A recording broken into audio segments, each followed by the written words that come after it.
Assalamu alaikum. My name is Dr. Muhammad Anish Shehzad and I'm live from USA. आज की मेरी video का मकसद जो हमने 3 फेजेस डिवाइड की थी रिपीटर्स के लिए, फर्स्ट फेज़ आज अल्हम्दुलिल्लाह कंप्लीट हो चुकी है। जो सेकंड फेज़ है उसकी डिटेल में आज बताऊंगा। जो सेकंड फेज़ है ये मार्च 8 को स्टार्ट होगी और आपका जो रियल एग्ज़ाम है इंटर टेस्ट का वो मई 24 को होगा। इसकी डिटेल में जाने से पहले मैं थोड़ा सा ब्रीफ कर दूं जो लास्ट हमारी फेज़ गुजरी है उसके बारे में। जो फर्स्ट फेज़ थी वो स्टार्ट हुई थी ऑलमोस्ट लास्ट ईयर और आज कंप्लीट हुई है। बहुत सारे बच्चों का रिस्पांस हमें मिला और उनको बहुत फ़ायदा हुआ। तो मैं ये चाहूँगा कि जिन बच्चों को नहीं पता था और वो बच्चे जिनको अभी भी नहीं पता इन स्ट्रेटजीज़ के बारे में, तो मैं ये चाहूँगा कि जिन बच्चों को ऑलरेडी पता है वो काइंडली उनको ये मैसेज फॉरवर्ड करें या इस वीडियो को शेयर करें या किसी ना किसी तरह से उनसे डिस्कस करें ताकि सबको फ़ायदा हो। अब ये जो सेकंड फेज़ है जो मैं आज डिस्कस करूँगा, इससे रिलेटेड जितनी भी चीज़ें हैं ये काइंडली उन सब तक पहुँचाएँ जो इसको नहीं देख रहे या जिन तक ये नहीं पहुँचेगी। क्लियर?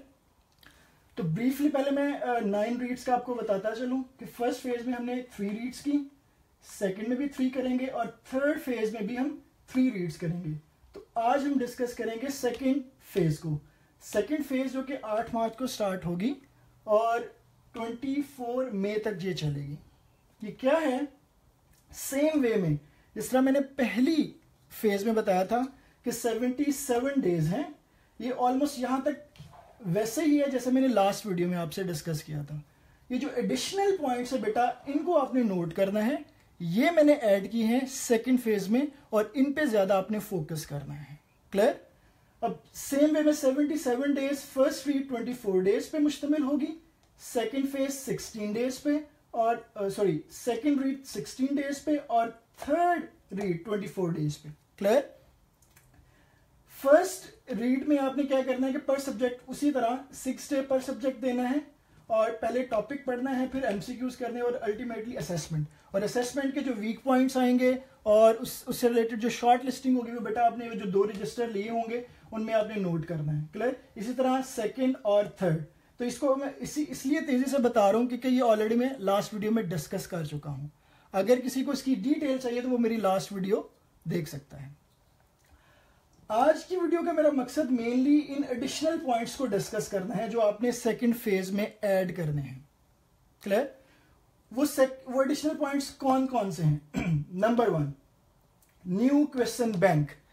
ये आप नोट कर लें बेटा कि जो लास्ट फेज में फर्स्ट 3 रीड्स की फेज में आपने जो क्वेश्चन बैंक यूज किया था, जो एमसीक्यूज की सोर्स यूज की है, वो आपने बेटा इस सेकंड फेज में यूज नहीं करनी। और मेक श्योर कि आपने वो फर्स्ट फेज में जो एमसीक्यूज यूज किए थे उनकी आपने शॉर्ट लिस्टिंग भी की है और उनके वीक पॉइंट्स भी नोट किए हैं। अगर आपने ये नहीं किया तो बेटा आपको कोई फायदा नहीं उस क्वेश्चन बैंक को, उस क्वेश्चन की सोर्स को यूज करने का। क्लियर?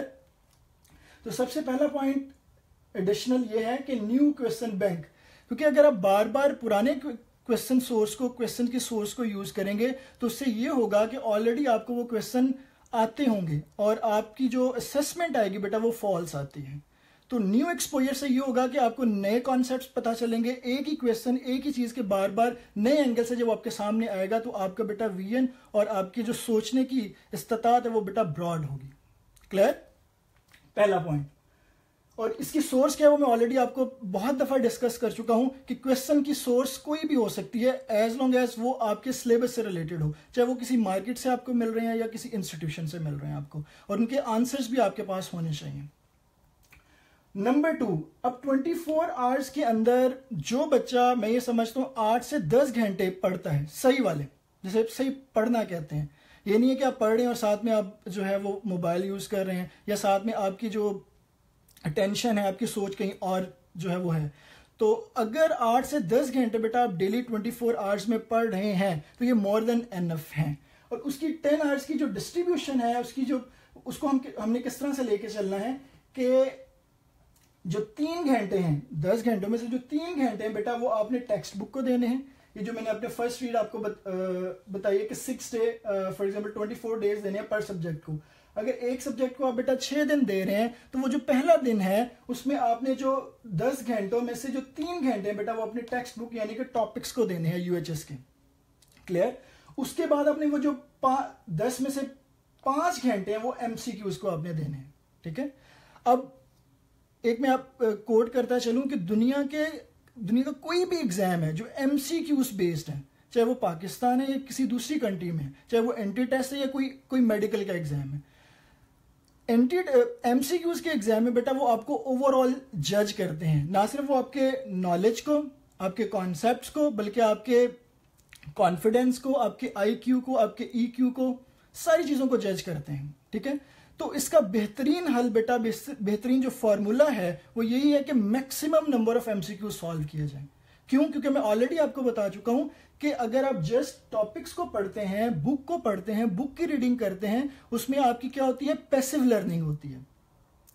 जबकि अगर आप एमसीक्यूज उन्हीं टॉपिक्स को, उन्हीं चीजों को जब आप एमसीक्यूज में प्रैक्टिकल एप्लीकेशन की फॉर्म में पढ़ते हैं तो बेटा वो एक्टिव लर्निंग होती है और इससे क्या होता है कि आप 80% रिटेन करते हैं, जबकि पैसिव लर्निंग में जस्ट 25% रिटेन करते हैं। तो अब हमने अपना गियर शिफ्ट करना है। तो जो फर्स्ट फेज थी उसमें ज्यादातर आपका फोकस था टॉपिक्स पे, ज्यादातर फोकस आपका था सिलेबस पे। तो अब ऑलमोस्ट आपने बेटा वो रिटेन कर लिया होगा, आपने याद कर लिया होगा। अब हमने अपना गियर शिफ्ट करना है from topics, from syllabus to maximum MCQs. तो इसलिए मैं कह रहा हूं कि आपका ऑलमोस्ट 10 आवर्स डेली के हैं उसमें ऑलमोस्ट 40% आपने टॉपिक्स पे लगाना है टाइम और 60% आपने जो है वो एमसीक्यूज पे लगाना है। और इसका हरगिज मतलब ये नहीं है कि अगर आप एमसीक्यूज कर रहे हैं तो आप जो है वो याद नहीं करें। ये मैंने आपको पहले भी बताया, ये एक्टिव लर्निंग है। अगर कोई क्वेश्चन गलत होगा तो आपने एमसीक्यू से स्विच करना है, एमसीक्यू से स्विच करना है। कहां पे? आपने उस टॉपिक को, जो गलत होता है उसके बुक में जाएं, बुक से समझ नहीं आती, मैं आगे ये क्लियर करूंगा, तो आप गूगल सर्च करें, अगर गूगल से भी समझ नहीं आया तो टीचर कंसल्ट करें। ठीक है, तो इस तरह से क्या होगा कि वो चीज आपको फिर याद रहेगी, रिटेन ज्यादा देर तक रहेगी। क्लियर? तो 3 घंटे बेटा आपने टेक्स्ट बुक को डेली देने हैं, टॉपिक्स को देने हैं, उसके बाद 5 घंटे आपने एमसीक्यूज करने हैं। और एमसीक्यूज ऑलमोस्ट कितनी एवरेज होनी चाहिए डेली बेसिस पे? 80 to 100 एमसीक्यूज आप डेली करें।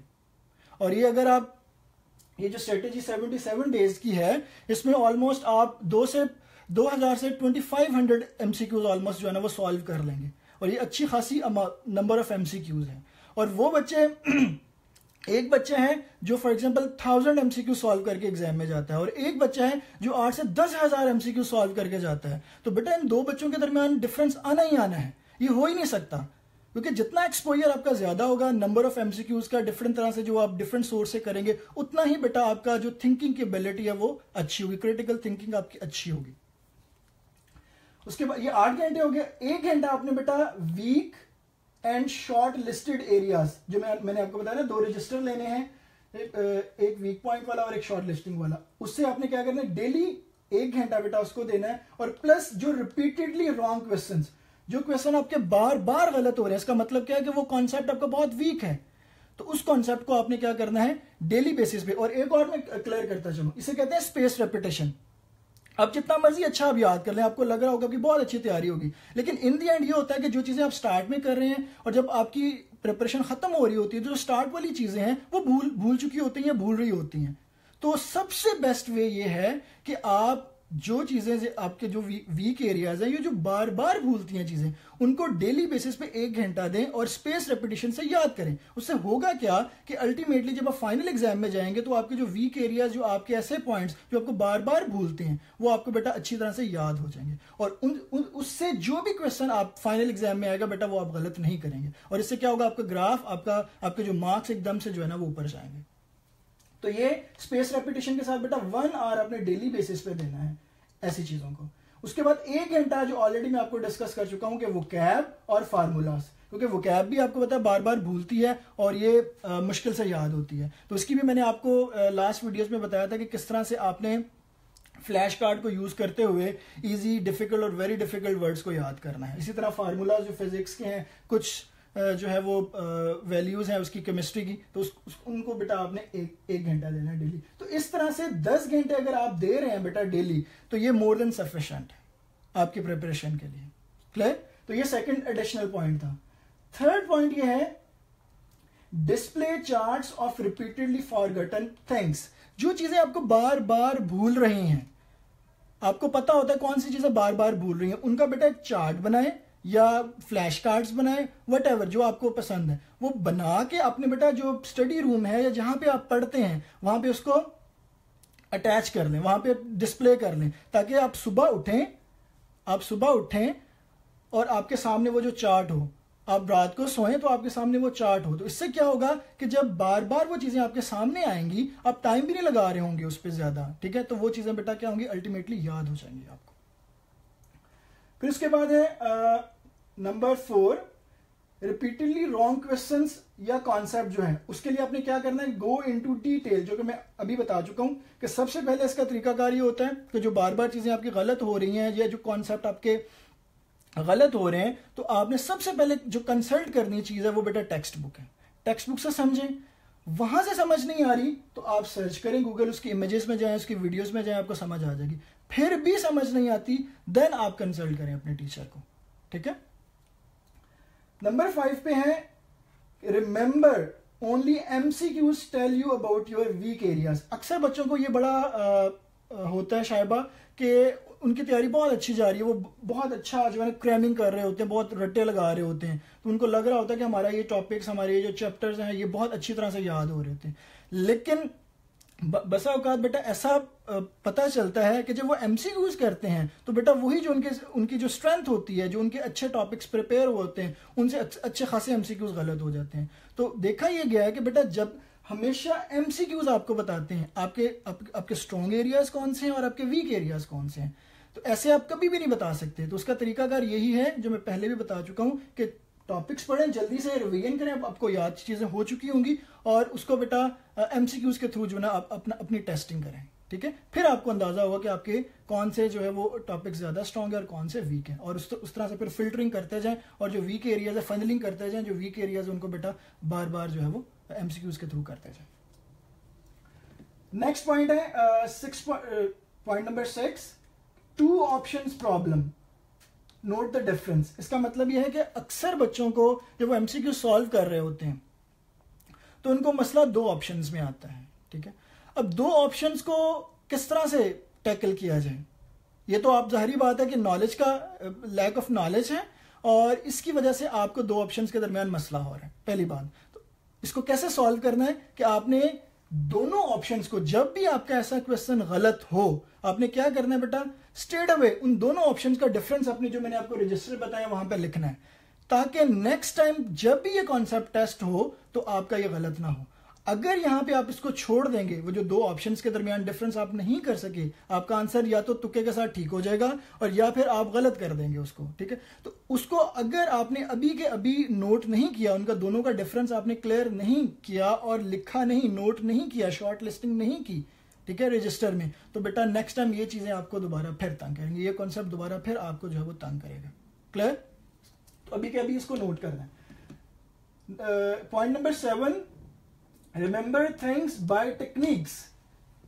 बहुत डिफरेंट टेक्निक्स होती हैं जिनसे आप बेटा चीजों को मेमोराइज इजीली कर सकते हो और वो ज्यादा देर तक रिटेन रहती हैं। वो कौन कौन सी टेक्निक्स हैं?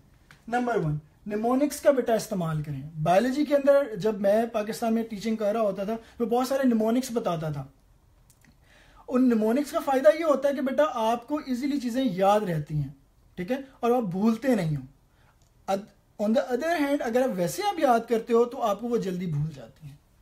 नंबर 2, फ्लैश कार्ड्स का इस्तेमाल करें। फ्लैश कार्ड्स का मैंने आपको बताया था कि किस तरह से स्पेस रेपिटेशन करनी है वोकैब के केस में।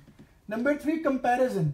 कंपेयर करें, 2 चीजें हैं, वो बेटा एक चैप्टर 1 में है, उससे रिलेटेड एक चैप्टर 5 में है, तो उसको कंपेयर करें। जब कंपेयर करेंगे तो बेटा वो दोनों चीजें आपको याद हो जाएंगी। इसी तरह से सिमिलैरिटीज, कि एक चीज जो है वो आपने चैप्टर 2 में पढ़ी है, एक चीज उसी से रिलेटेड जो है वो सिमिलर आपने चैप्टर 7 में पढ़ी है फॉर एग्जांपल, या टॉपिक नंबर 7 में पढ़ी है, तो उनको आपस में रिलेट करें, ठीक है। इसी तरह डिफरेंसेस, एक चीज जो है वो बिल्कुल 2 चीजें आपस में ऑपोजिट है, उनको इस तरह से याद करें कि ये दोनों ऑपोजिट है, तो दोनों चीजें आपको याद हो जाएंगी। और इन सब का मकसद क्या है बेटा, ये आपकी मेमोरी रिटेंशन और रिकॉल एबिलिटी को इंक्रीज करती है। Clear? Point number 8, do not waste time on easy topics, try to focus on weak areas and most likely to be tested topics.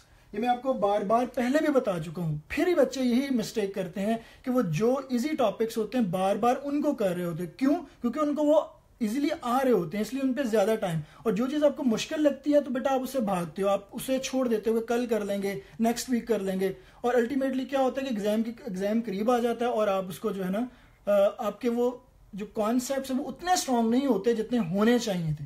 तो अगर उससे रिलेटेड क्वेश्चन कोई भी एग्जाम में आता तो फिर आप वो रॉन्ग कर देते हो और आपका ग्राफ, आपके जो मार्क्स हैं वो नीचे चले जाते हैं। तो इसलिए मैं बार बार इस पर फोकस करता हूं कि आपने जो आपके वीक एरियाज हैं, जो आपको मुश्किल चीजें लगती हैं, जो आपके सिलेबस से रिलेटेड है, उनको अच्छी तरह से बेटा एमसीक्यूज के थ्रू जो है ना वो अच्छी तरह से उनको याद करें और अपनी टेस्टिंग दें। नेक्स्ट पॉइंट है बेटा point number 9, shortlisting and noting weak topic points, very very very very important. ये मैं इसलिए कहता हूँ अक्सर बच्चे ऐसे ही जो है ना वो पैसिव जो है ना वो लर्निंग कर रहे होते हैं, ऐसे ही जो है ना बुक की रीडिंग कर रहे होते हैं, और उसमें वो अगर 2 घंटे पढ़ते हैं तो उसमें आधा ऑलमोस्ट 1.5 घंटा वो ज़ाया कर देते हैं। जो सही पढ़ने वाला टाइम होता है वो तकरीबन 20 से 25 या आधा घंटा जो है वो लगाते हैं। तो इसलिए आपने क्या करना है कि जब आपको पता होगा कि आप जो टॉपिक पढ़ रहे हैं उसके साथ साथ आप नोट भी कर रहे हैं, जो आपके वीक एरियाज हैं, जो वीक पॉइंट्स हैं, उनको आप नोट भी कर रहे हैं, तो उससे ये होगा कि आपकी जो है ना लर्निंग वो स्ट्रांग होगी। आपको पता होगा कि आप फिजिकली, ना सिर्फ फिजिकली बल्कि मेंटली भी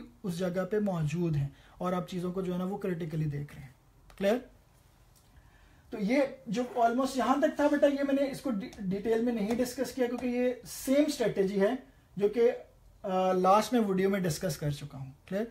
तो ये फिर दोबारा से मैं आपको बताता चलूं कि जो बच्चे सेकंड फेज में हमें ज्वाइन कर रहे हैं उनसे ये इल्तमास है, और जो पुराने बच्चे हैं कि वो जिन बच्चों को बेटा ये नहीं पता था उनको भी ये बताएं ताकि उनका भी फायदा हो। ठीक है? तो इसका तरीका ये आप रख सकते हैं कि एटलीस्ट पर स्टूडेंट जो है, पर जो बच्चा है वो ऑलमोस्ट 5 से 10 स्टूडेंट्स फर्दर जिनको नहीं पता उनको उन तक ये मैसेज लेके जाए।